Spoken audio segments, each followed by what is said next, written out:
Welcome to Home Tech Adventure. On this channel, I help you select, buy, build, maintain, and use technology in your home. Today we're going to be building an editing computer for the purpose of editing YouTube videos.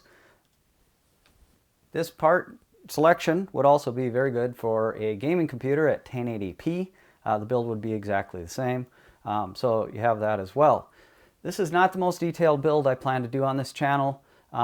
So if you're new to computer building, look for other videos that will be coming that are a little bit more detailed, that might help you get what you need to know for the basics. Now, the parts were bought over several years.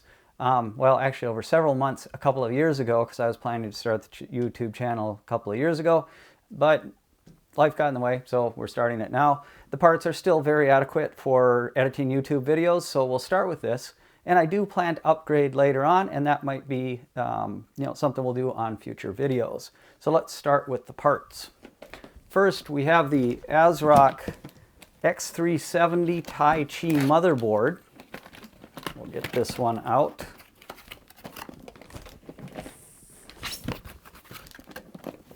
Hooray for over-packaging. But it was a fairly expensive board, so they want to make sure you got your money's worth out of this thing. All right, now most of these we're probably not going to use. I think this is the screw for the M.2 drive. We probably have to use that one. The I/O shield we will definitely need, but not at the moment. Manuals are always good to have. Antennas, we got another screw. Probably, they have two M.2 slots on this one. Let's get the board out here.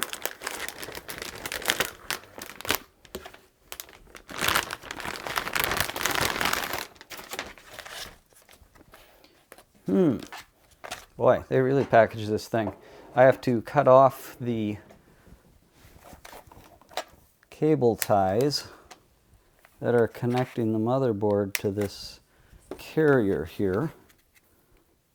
They really wanted it packaged well. I think that was all of them. Let's see if it comes out. No, there's one more there. We'll get that one cut too. All right, see if we get this motherboard out now. Yep, there we go. Okay, so there we got our motherboard. So let's get that put back away.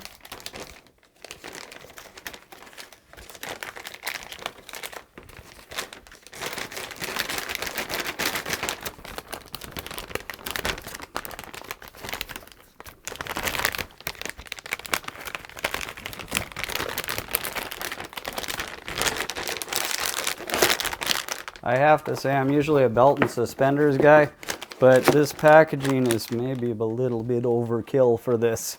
We're going to save out this. This tells me what memory to use. I pretty much know, or where to put the memory when we install it.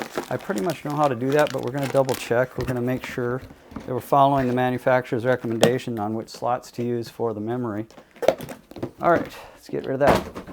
Okay, second, we have a processor. The AMD Ryzen 1700X processor. Now, we're going to install this right away so that it goes out of the way, but let's also grab here board to put this on. Helps elevate it up a little bit. If you don't have one of these fancy things, you can just use the box that the motherboard came in. Works great for building your computer. But anyway, let's get the processor out.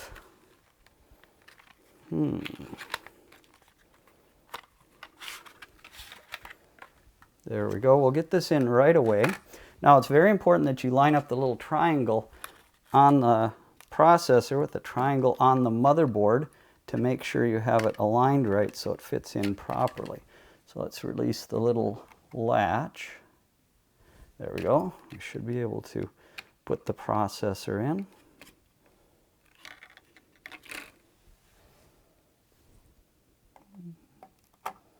Should go in with no force with the Ryzen processors. It's got pins on it, should have no force at all. There we go, processor's in. You want the processor in right away or leave it in the case because it's one of the parts you don't want to damage, especially those pins on the bottom with the Ryzen processor. You don't want to damage it. Came with a sticker, but I'm not going to use a sticker. So we'll put this back in the package for now. You can see most of that box is, I don't know if you can see it, but most of that box is empty. It's just a little thing. They didn't include a cooler. So we do have an Arctic Freezer 34CO cooler that came with it. So let's get that out.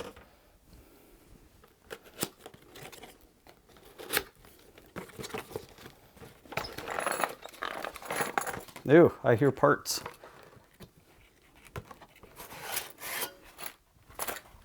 Parts. Okay, here's the cooler. Now, we're going to leave everything together at the moment. You need a cooler for the processor, otherwise the processor will overheat itself. So which parts do I need for the Ryzen processor? Well, let's see what we got here. Get this thing open and let's just do a dump. All right, so I guess I'm not sure which parts I need. I almost for sure won't need this. Extra fan clips if I want to add a second fan to that cooler. I got some MX4 compound that came with it. We might use this. It's good compound. MX4 is good compound. But which of these parts do we need? I don't know. Well, it did come with a manual, but it's just a QR code that you got to scan to get the manual. So let me take a look. Let's get my phone all out here and get our QR code read. There we go. Okay, open it up. So now I should be able to figure out from this AM4 socket. I'll select that. Preparation. Okay, so the preparation. They want us to take off the 4 screws and take off the mounting bracket there. So let's grab a screwdriver quickly here. And we'll do this. By the way, for your information, it's a number 2 screwdriver. Probably the most commonly used on computer builds is a number 2 Phillips screwdriver. Okay, so we'll take all of these out. We're going to save these in case we need it for a different cooler later on. We'll put it back in the motherboard box when I'm done with the computer build, so that we have those just in case we need them later on. Okay, so that's all done. So that's, I don't know if you can see it here, but they actually show a little animation on the website manual that shows you how to take the thing apart. So anyway, let's scroll down and see what the second step is. Second step, take the fan off and attach the brackets. Okay, so let's take this fan off.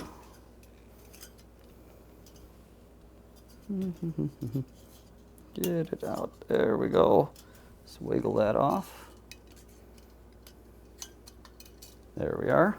Okay, and you know, the fan can be oriented any way. It's just got to make sure that the air goes this way and goes into the cooler. So we just got to make sure we put it back on the right way, that way. But anyway, let's attach these brackets. They're saying 4 brackets with the, or 2 brackets, and they go in from the top actually. So they go in from here, and they point, these little things point inwards towards the cooler, and we will attach them with the screws that they supplied. So we'll do that.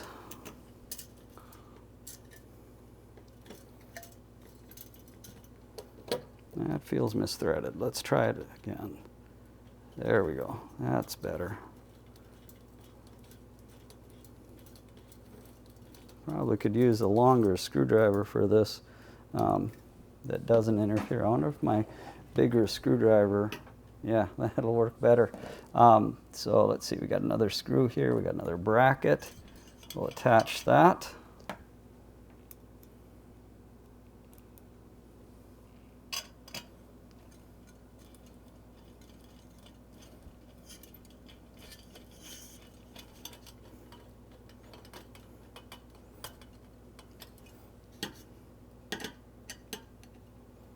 Make sure they're snug. That's good enough.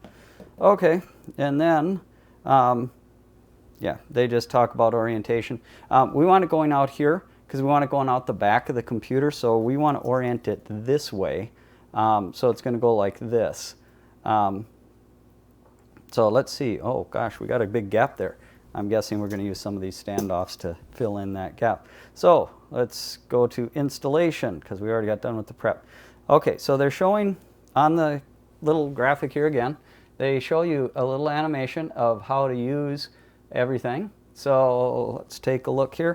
We need the ones with the little single thing on the bottom. The little AMD standoffs are the ones with this little single,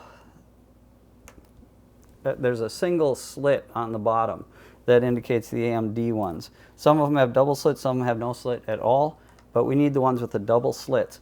And you just screw them in here.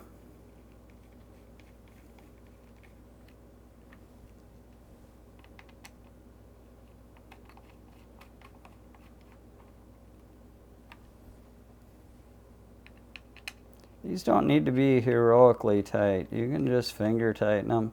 Good and snug is good enough.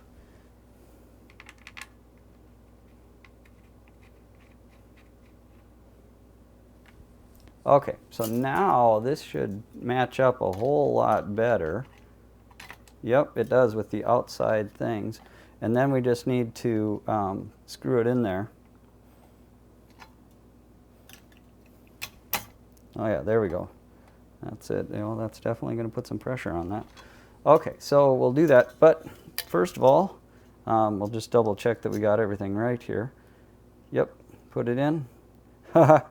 I'm kind of chuckling at this because they show the installation, but they actually don't tell you to put the compound on. We better put some compound on before we continue here. Wonder if I can rip this or if I need to use a scissors.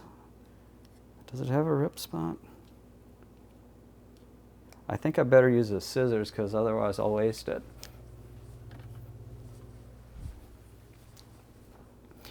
If it doesn't work, I do have some other compound that I can use. Let's see if that works. Oh wait, they actually do. I think they actually do show putting the compound on the processor itself. Oh, they showed it in the video. I watched this before, and they actually showed in the video to put the compound on the heat pipes here. So we're going to try that. I guess I've never tried that. I always put the compound on the processor, but as many have found out through various tests on various people throughout the thing, it really doesn't matter how you put the compound on as long as you have enough. If you have too little, that's the problem. If you have too much, it just kind of squeezes out and you're okay. Come on. There we go. That's about how they showed putting the compound on the video. So I should be okay with that. We'll put a little more there. So that should be good enough. All right, let's put this on. By the way, if you mess up on the compound, this MX4 compound is actually non-conductive. So it's not going to really mess anything up. You got to clean up and redo it, but that's not a big deal. You can always clean up and redo it. So let's get these on. Now you do want to do these in pairs on opposite sides, but I'm just going to finger tighten them just a little bit first. And then we'll get this one on. Push that down a little bit. There we go. Get that on just to start it, and get this one on. Again, just push down just a little bit. Okay, so now we want to tighten opposite corners first. So let's tighten a couple there, a little bit tight there, and we'll go here, then we'll go here. Now we'll go back, and you want to just tighten this gradually till it's snug. Again, this does not need to be super heroically tight. These just need to be snug.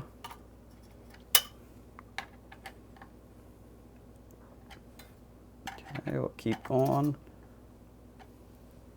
Tightening it little by little. That should allow the compound to spread out nicely.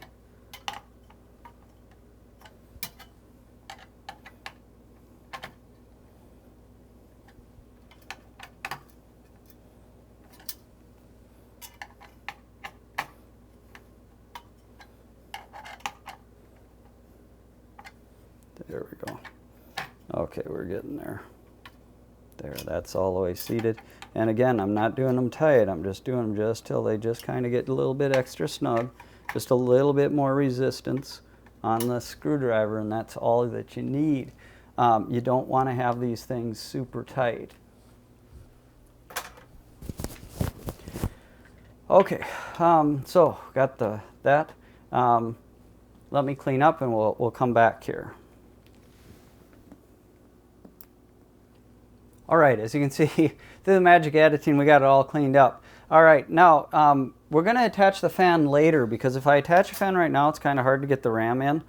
So I'm going to put the RAM on first. For RAM, I have a kit of G-Skill RAM, G-Skill Flare X 3200, 16 gigabytes of it. This was very good RAM when I bought it. It's still really good RAM. I would not probably buy 32 gigabytes or 16 gigabytes right now. I'd probably buy 32 gigabytes because the prices have come down so much. I paid a lot more for this RAM than I would pay right now for a RAM kit. But you know, you get what you take. Now the RAM, if we look back at our sheet that I kept out for the motherboard, it says that for Ryzen Summit Ridge CPUs that we need to use slots A2 and B2, which is the ones I would normally think. A2 and B2 are going to be this one and this one. So we will open those up. Yes, I think those are A2 and B2. Should be. Oh yeah, it does. That is A2 and B2. Oh, the latches are only on one side. Now, RAM does have a little notch, so I got to make sure I line up the notch correctly. So we get that in there. We'll get it lined up nicely. Come on, there we go. Okay, now I just got to push down, and we are good. Okay, the other one goes into B2, which would be the far slot here. Always check your motherboard manual for which slots to use. If you have 1, 2, 3, or 4 DIMMs, because it's important for processor performance to get them in the right spot. All right, let's attach this fan now, and I have to decide where the cable's going to go. Let me take a look and see. I would guess this is the CPU fan header. Boy, this motherboard's really hard to read. But I think this is the CPU fan header. Yeah, it says CPU fan right there. Okay, so our fan header's right there, so probably like that. Or we could go, can we reach like that? Nope, can't reach. So we're gonna have to go like this, and we'll tie that up later. So let's put this on. Get it aligned with the little teeny little holes. There we go. I gotta say, this is one of the easier coolers that I've installed. It does actually install pretty simple. Let's see, we'll enter that fan a little bit better. There we go. Make sure all the little pins are in their little holes. Yep, we're all good. Okay, so let's plug this in.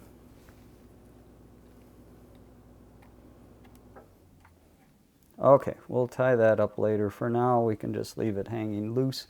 It's not going to hurt anything. All right, so let's take off some plastic here. They got new plastic on this one. I think I do feel plastic there. Yep, so let's see if we can peel all this plastic off. This plastic, probably wouldn't hurt anything, but if it gets warm, it can kind of get melty and ugly. So you do want to peel it off.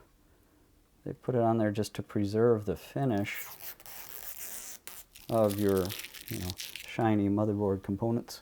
I think that's all the plastic they got on there, so we'll toss that away and we'll get rid of this paper that tells us where to put the memory. Okay, so we're all ready for the power supply now. Power supply, maybe a little bit overkill. It's a Seasonic Prime Titanium 750 watt power supply, and I'm going to need a scissors again.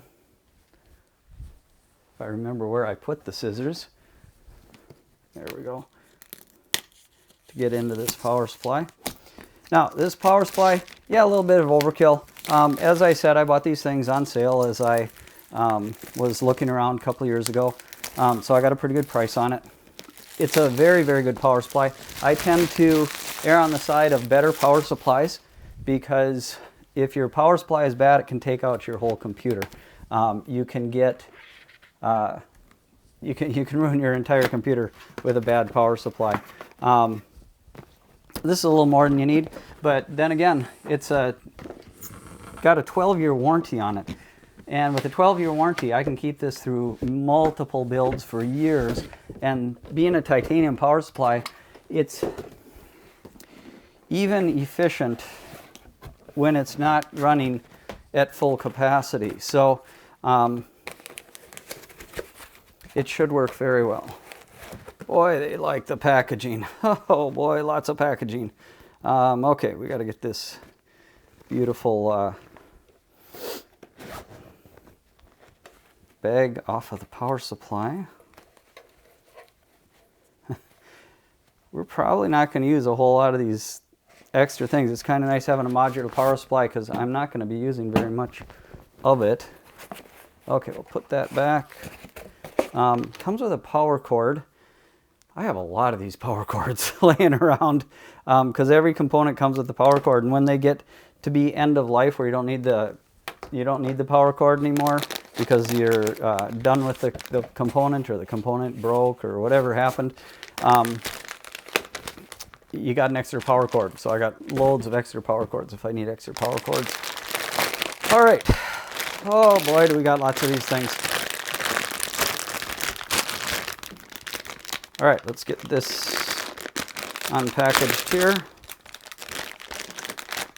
And we'll get this one unpackaged. I probably, like I said, I probably won't, this build for what I'm going to do initially, I won't need all of these. Not even close. But it's nice to have them for future if I decide to upgrade and add extra components. I do have the things. Now this one I'm definitely going to need. You need this on every build. This one is the motherboard power supply, and you need it. So we're going to, is this the motherboard supply? Huh, I think so. Yeah, there we go, because this goes in there. Okay, so let's attach this right away. It does have two different things for the motherboard. So let's put that in right now. So that one has to attach, and then this one has to attach as well. So that's for the motherboard. So that's essential. You have to have, that's the motherboard connector. You have to have the motherboard connector in any build. Now the other one that we will definitely need is the CPU one. So let's see if we can find the CPU. Yep, there we go. That's the CPU one. CPU one, it depends on your power supply. You might only get a 4-pin, or you might get a 4+4 pin, which is what I have with this because it's a higher end power supply. We get one side that goes into the PSU, and then it says CPU and CPU on both those. Those are both 4 pins. I think this motherboard will use both of those 4 pins. Now here, I can use any one of these things because it says CPU, PSU, or PCIe, so it doesn't really matter which one I use. I'm going to use the one right next to the motherboard ones just because. So we got that. Okay, so we got our 2 required ones. And honestly, I think that's all. Oh, we're going to need one for the graphics card. The graphics card will be a PCIe one. And let's see if we got a good PCIe one. This one will work for the PCIe one. We don't need a double PCIe one. We're just going to have one graphics card in this build. So we need just a single one for the graphics card. So here we go. We just have one for the graphics card. And again, I can choose any one of these. I'm going to choose the bottom one for now. Maybe when I get in the case I can move those, but for now that will be okay. So that's PCIe. I will not be adding any SATA drives or anything that needs Molex. These are SATA connectors. That's a Molex, Molex to SATA, and that's a fan Molex. That's a more SATA, and let's see, what is this one? Ooh, a second CPU one. If you have more than two, more PCIe's. Okay, let's put these all back in the nice bag that they came with. Now this bag, I really do think this is useful because these particular cords, the ones that connect to the power supply, they're not standardized. The one side is standardized for the connections on the motherboard, but the other side that connects into the power supply is not standardized. So if you took this out and it happened to fit on a power supply from a different power supply, from a different manufacturer, or even sometimes from the same manufacturer, you might short things out because you got the wrong wires going to the wrong little pins on this side. So you got to make sure you keep this and this together. So to do that, I created a little card, and you can see on there, it just says Seasonic Prime 750 Titanium. And I just put that in here so that when I open this later on, if I separate it from the case, which I probably will after a while, because the box takes up so much space.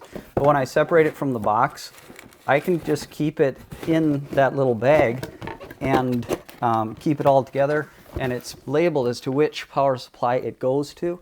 That's really important if you have multiple power supplies with that. So that's what that looks like. Let's get the power cord put in. This one also is a semi-passive supply. You can either run the fan or not run the fan. Let's see, hybrid mode is on or off. We're going to leave it off, which means that it's going to run the fan all the time, I think. So we'll check that in the manual maybe sometime. But I think if you turn hybrid mode off, it keeps the fan on 100% of the time, and that's what we're going to do with this particular build. Now, for the main hard drive or system drive, I got a Samsung 960 EVO M.2 drive. So let's get that out of here. And I do need to cut that. There we go. Boy, are these things wonderful. The M.2 drives make things so much simpler. Ooh, I probably should have, if I wanted it to be simpler, I probably should have done it beforehand. But the M.2 drive goes in there, and yeah, we are going to need those teeny little screws. So let me go and look for the teeny little screw that goes with the M.2. Actually, let's hold off on installing this M.2. I'm going to show you that you can update the BIOS without even having a system drive. So I'm going to show you that. So let's do that. Let's just get this hooked up and let's start it, and let's see if it actually powers on. Let's see if we actually got some kind of power going here. So let me get that all hooked up, and then I'll come right back to you. Oops, I almost forgot. I don't have it connected yet, but we forgot the graphics card. So let me get the graphics card. For graphics card, we got an XFX Radeon RX 580 graphics card. This should be very adequate for what I'm using it for. Also for 1080p gaming, this is quite good for 1080p gaming currently.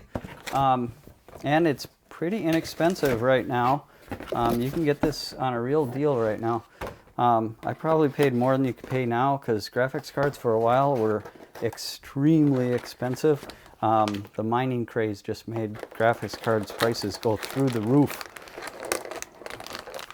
All right, get this thing out of here. Set it down over there. Put everything back. Not sure what's in here. Let's take a look. Thought it was just a filler, but oh, it has a CD and a Crossfire connector thing, looks like, or oh, maybe that was a Molex 2 graphics card power thing, but we don't need any of that. So let's put this back together.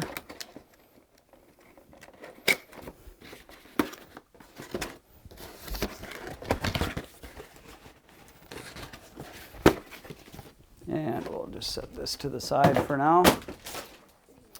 All right, more plastic. So very important to get rid of this plastic so it doesn't cause problems. So we'll get all of that off.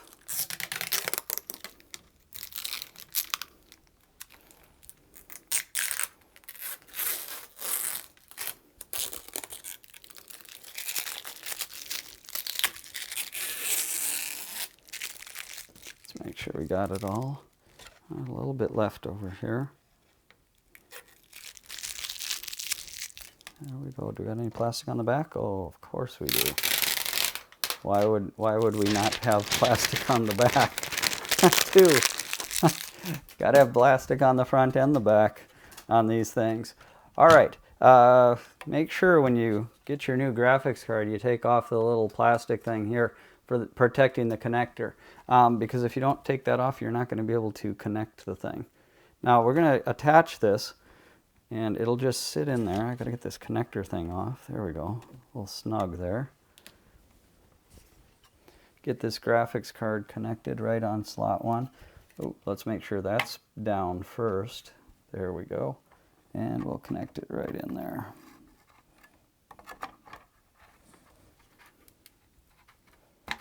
And just seat it carefully. Now you can see why, if you can, see why you need to elevate your motherboard when you're building, because the graphics card will go down a little bit before it's meant to be in a case. So you need a way to have that go down. So like I said, if you don't have a board like this that I'm doing this on, you can use the motherboard box. The motherboard box works great for that. All right, I'm going to hook up a monitor, and I'm going to connect, set up so we can connect the power supply, and then I'll be right back. All right, I'm back. We got our bench set up here. We got a monitor, we got our computer, we got our power supply. Let's connect things up and start it and see if we get a post that's power on self-test, for those of you that didn't know. First of all, let's connect the CPU connector here. It's actually two separate things, but it goes into these little fours, so be careful. Get them both in. Okay. The power supply for the motherboard, got to make sure we get that aligned correctly and get that installed. There we go. Now you push down until you hear a click, and that's all you need to do. And then we got to connect up the power for the graphics card. Now it has a 6+2 pin, and this card has an 8-pin connector, so I need to connect all of those. So you try to kind of squish it together and then get it in there. Oops. Get it in there correctly. Get it nice and smoothly in there. There we go. And then we just push it down carefully till we hear the click. There. I didn't hear a click on that one, but it is well seated, so that should be good. All right, so it appears that we got everything hooked up correctly.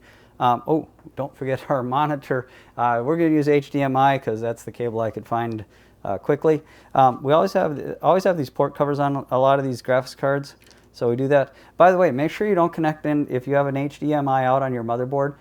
Make sure you don't connect it if you're using a graphics card. Connect your HDMI or your cable, whatever cable you're using, to the graphics card. Do not connect to the motherboard if you're using a separate graphics card, because then it doesn't work that way. Okay, let me get rid of that port cover. All right, let's fire up the monitor. Get that going. Hopefully you can see that. It looks like you can see a little bit of it. Okay, and then let's fire up the power supply. That has a switch too. So we'll get that. Fan's not running. Let's see if that gets fan running. Nope. Okay, well, maybe it has to actually draw power to do the fan. I don't know. But anyway, we should have power. Looks like we do have power. Some of the LEDs are lighting on the motherboard. Now, to actually power on the system, we need to short the power on switch to ground, and that's the first two pins on the top from my perspective here. So we'll just short them with a screwdriver. There we go. Okay, now we'll see if we actually get a post. Sometimes when you start it up for the first time, it can take a while for it to post, so we'll give it a little bit of time, and we'll see if it actually posts. We'll see if we get something on the screen. We should. It's going through codes. I love this code reader on there. It's going through several codes. Ah, there we go. Okay, we're getting something. And there we go, we got a post. Okay, now, which UEFI version do we have? We got X370 Tai Chi P3.2. So we have version of the BIOS 3.2. That's old, very old. But you know, that's when I bought this motherboard. That was the newest BIOS that they shipped it with. So we're gonna have to update that BIOS. So that's for the second video. That's all we're doing for this video. In the second video, we're gonna update the BIOS and install the operating system. We're gonna use Windows. I won't go into detail on the Windows install, but we're gonna do those two things, and we're gonna show you how to update the BIOS. All right, let's power this thing off. By the way, in the BIOS, you can just shut off the computer. It doesn't hurt anything. There we go. All right, we'll see you next time.